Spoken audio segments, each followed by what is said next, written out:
या बातमीचे प्रायोजक आहेत हॉटेल बडे पीर। आमचा पत्ता विजापूर वेस आणि दुसरी शाखा जिंदाशाह मदार चौक, सोलापूर।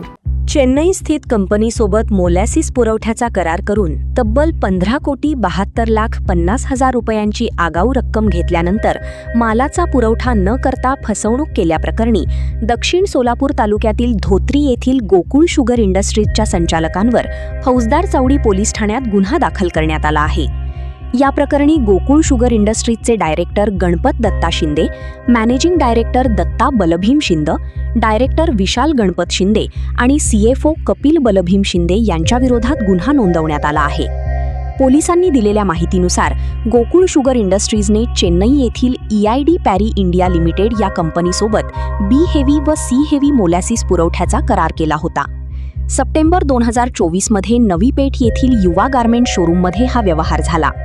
करारानुसार B हेवी मोलॅसिससाठी 9,20,00,000 रुपये आणि C हेवी मोलॅसिससाठी 6,52,50,000 रुपये अशी एकूण 15,72,50,000 रुपयांची आगाऊ रक्कम कंपनीने RTGS द्वारे ब्रह्मदेवदादा माने सहकारी बँकेतील कारखान्याच्या खात्यावर जमा केली होती।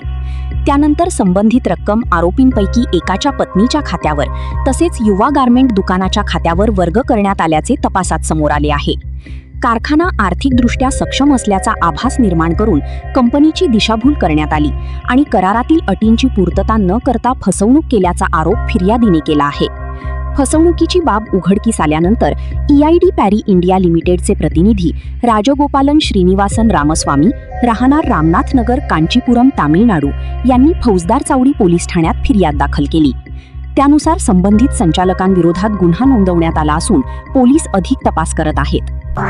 ताज्या घडामोडींसाठी पाहत रहा लोकराज्य न्यूज मराठी।